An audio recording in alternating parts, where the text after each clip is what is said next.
Welcome to Different Thinking for Different Times. I'm your host, Steve Lentini. Pardon me while I do a little housekeeping. Bring my microphone closer so the sound quality is good. So I always start with a quote, and today I want to feature some of the people that come from my book, Sage Advice, Wisdom for Living from Throughout the Ages. And this is from Rainer Maria Rilke, who lived from 1875 to 1926. He said a few things that are astonishing to me and great wisdom from all these different people that are in the book, Sage Advice. It's on Amazon. Just Google Sage Advice by Steve Lentini. You'll find it. And if you buy it, I'm grateful, and I thank you now in advance.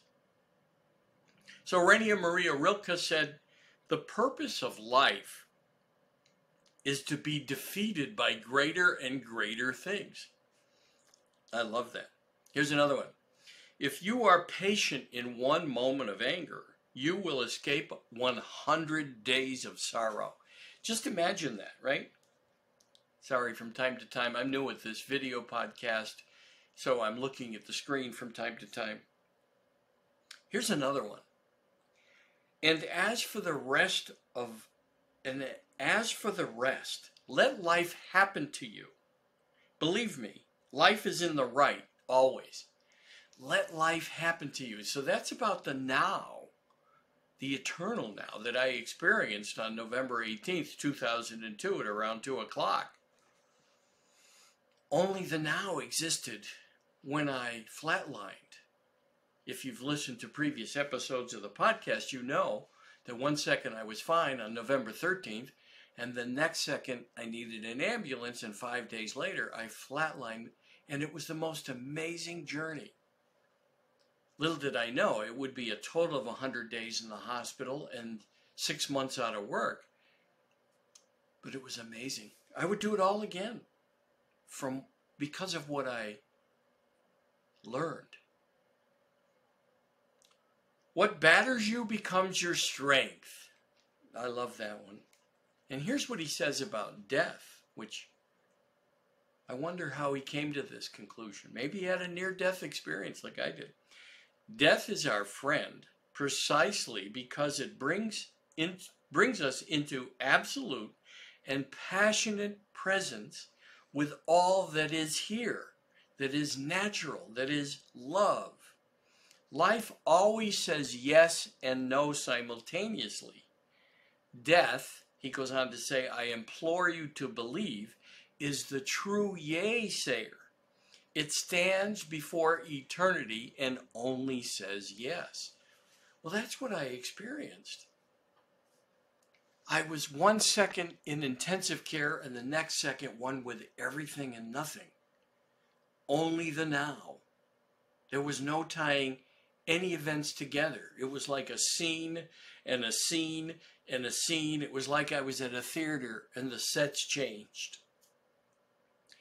So in intensive care, in my body, 1 second, next second, I'm one with everything and nothing, nobody, pure consciousness. Words don't describe it, but I can do my best. Infinite mercy, infinite light, infinite grace, way beyond what I call this small-minded acorn brain that we all have. Small-minded, limited thinking.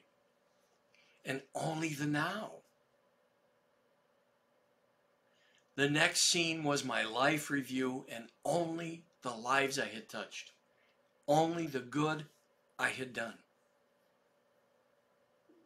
And then the next scene was a question. Just like this. Stay or go? I guess I got to move this way. All right, I'm getting used to this. You'll have patience with me or not. I don't care. I care about all of you, but my journey is my business. What you think of my journey is none of my business.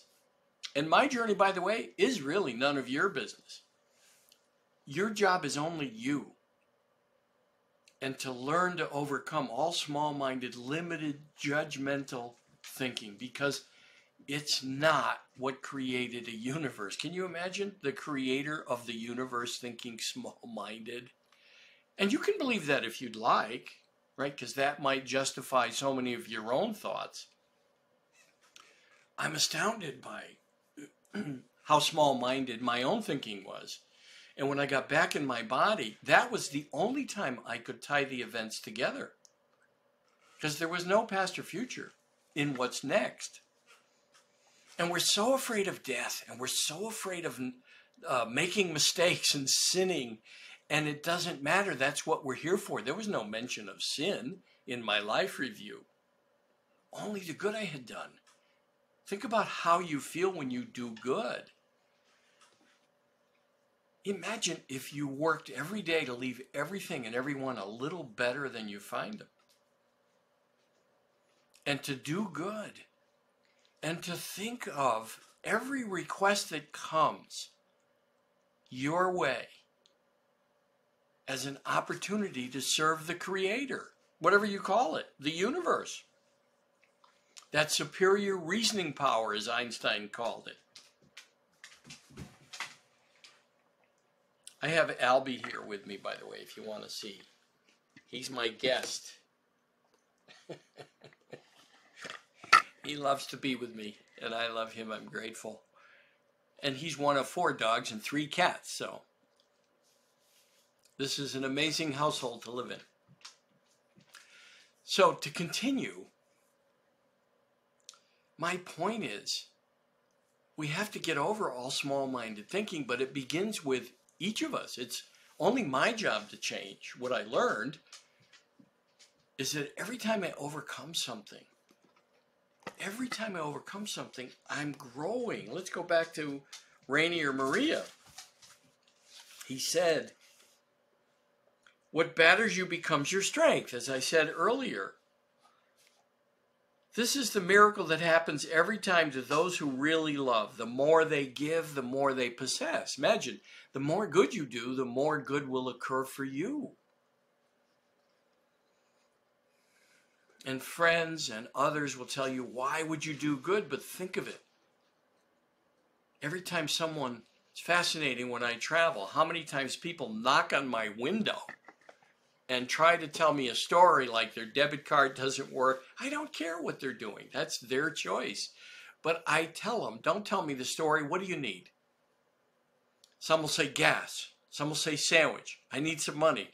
I just do it and roll up the window and say, thank you, God. That's my concept of the Creator. Thank you, Creator. Thank you, universe, for letting me serve you. Because we're not here long. I hadn't expected to flatline when I was 50. And I hope you all live a long life. I joke and say when I got into Waltham Hospital on November 13th, no one told me to skip the chicken salad in the cafeteria, and that's why I flatlined on the 18th. But I can say that now. Waltham Hospital no longer exists. It's part of another hospital. But I can tell you, I had no idea, even in the hospital, that I was going to flatline, and it was of no concern to me. Fascinating how I had this wave of gratitude overcome me as I was waiting for the ambulance, let alone getting in the ambulance. Somehow I had a knowing that all was going to be okay, no matter what. No matter what. And by the way, when I was asked stay or go, my consciousness responded like no other time in my life, and I'm embarrassed to say I was 50. I totally surrendered to the moment, and my consciousness responded with, thy will be done. And I was right back in intensive care. So what I do today is urge people to overcome all this small-minded, acorn brains, limited thinking, and to recognize how limited it is. And we humans have the hubris to think living on what is probably smaller than the size of this marble, this garden planet floating in a universe, an infinite universe, something our minds can't even comprehend. We think we know it all. Look at our leaders today. They model such small-minded thinking, pointing their fingers at one another. It doesn't matter whatever political party or belief people have. They make whole groups of people wrong, doing it to each other in a monologue instead of having a dialogue, which is, by the way, the definition is a jointly created reality. A monologue is defined as the story one tells oneself. It's your story. That's a monologue. And so our leaders model this poor behavior and then expect the general public to behave better.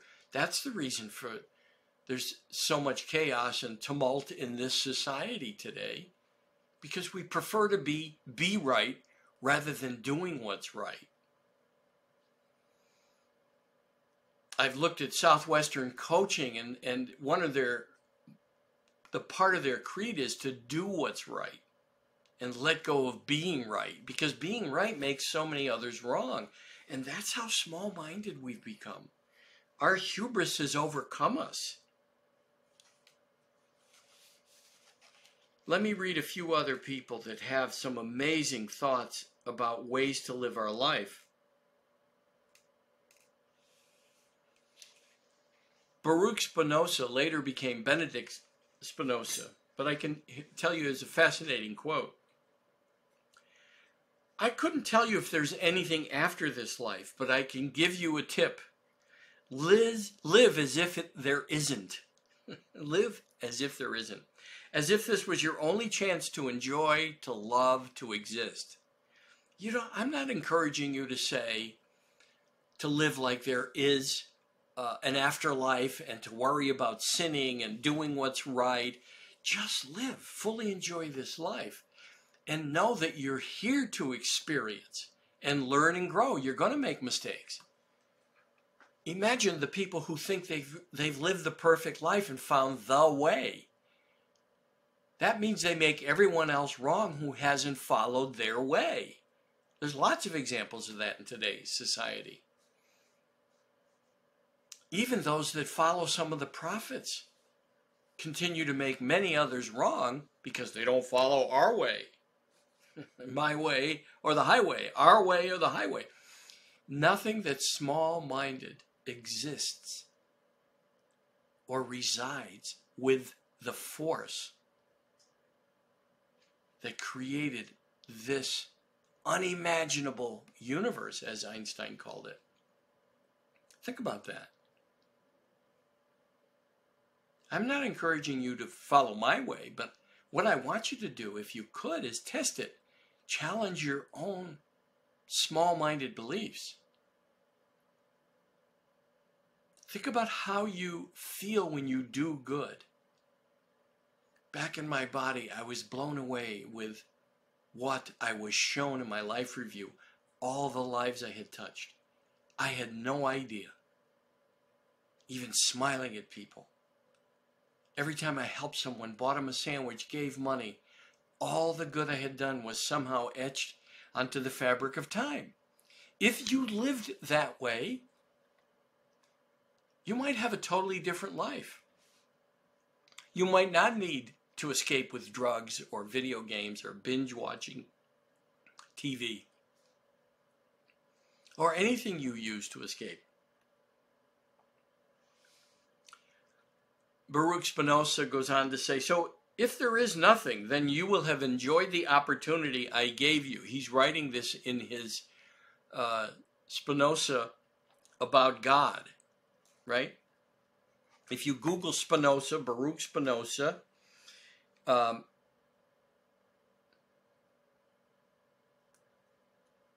here's what he called it.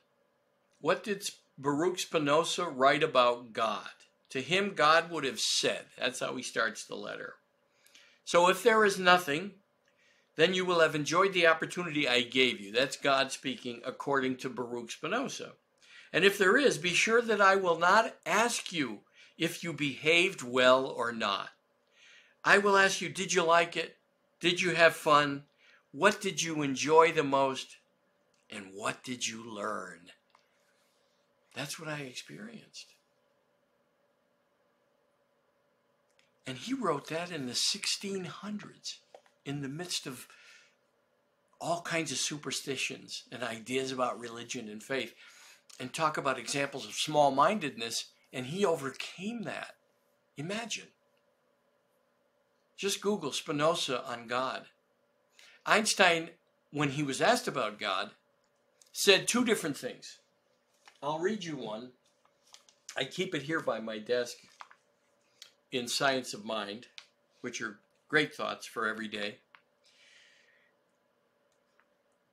The deeply emotional conviction of the presence of a superior reasoning power, which is revealed in the incomprehensible universe, forms my idea of God. That was the first thing he said when students asked him or people asked him about God.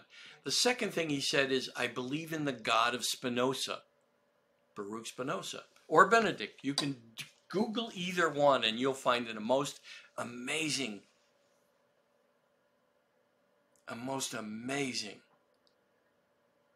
letter or treatise about God written in the 1600s. And we have sunken so far away from those ideas of the 1600s, and our leaders all around the world are engaged in small-minded thinking. And it's up to us to challenge it and to ask people to stop pointing fingers. But we have to stop doing it. Look at all the people on social media that rail against each other. I laugh at it. I chuckle at it. Because I don't take a side. In fact, I answer no one on social media. I don't waste my time with other people's journeys. That's their job. My job is to enjoy this life, do good, leave everything and everyone a little better than I find them, and to speak my mind about things that are my opinion. So I think that we should have term limits for our own leaders in this country. I'm an independent. I think we need more political parties because the two-party system has failed us. That's all they do. Both parties just point the finger at each other. Fascinating, this past election, a lot of people said democracy was on the ballot. And it was mostly a Democratic thing. And when you look at what they did with Russia, they made it up and engaged the country in 4 or 5 years of Russia, Russia, Russia. That was where, and then Twitter making so many people wrong that were against them. They had a different point of view, right, called conservative, not left or right, but conservative. I guess that would be right, but it doesn't matter to me. What happened is the people that were so worried about democracy were in fact the ones, they were hypocrites. They were in fact the ones that were doing things to subvert it. And Republicans have done the same. It's all about power. That's why we need term limits. We need more parties. We need to start thinking differently for different times. But this is a spiritual quest. This podcast is about God being in the now. That's what I experienced. There was no past or future. There was only the now. And so people go searching for God. And the reason they have difficulty finding it is because the now doesn't always match their picture of harmony and love and grace. All of it is love and grace. Christ said, everything works together for good. Muhammad said, what reaches you is meant for you. What misses wasn't. Which means in the moment, like Eckhart Tolle says.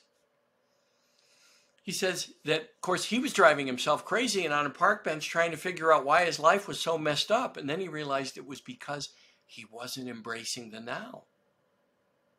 He says that some people think reality is nuts, and he was there. He admits he was there. Then he realized he was fighting life, and he now says when you fight life, life fights you. So when something upsets you, Eckhart Tolle suggests to breathe and say, oh, this must be the plan. It's the divine trying to reach you, to wake you up, to put you on a new path. I remember thinking about my life before that event, when I was 50, that I felt like a passenger watching a train go by that had me on the right track. I watched myself go by, going in the right direction. And here I was on the train going in the wrong direction. That's how I felt. I was on the wrong train. Life woke me up. My calling came in my darkest moment. I'm writing a new book called In Plain Sight. Learn to see what most people miss and embrace life as it is. I'll give you a hint. The first place is to embrace the now. As Ram Dass said, as the god of Spinoza said, Baruch Spinoza, as Eckhart Tolle says, as Wayne Dyer said, as Deepak Chopra talks about. So many people talk about it, but if you read the book Sage Advice, you'll find lots of people, men and women, throughout the ages, and some of the sages I have in here are still living. You'll find many, many examples of our small-minded thinking takes us away from the now, and that's where the divine resides. But you have to prove that to yourself. Any questions, feel free to email me, steve@stevelentini.com, steve@stevelentini.com. If you want to rail against me and be a guest on the podcast, I'm glad to have you. Reach out to me, email me. I'll have you as a guest. And remember, I might just ask you, does that sound like small-minded thinking? Try it for yourself. And let me know. Give me feedback. I'm looking to end the podcast. Enjoy. Thanks.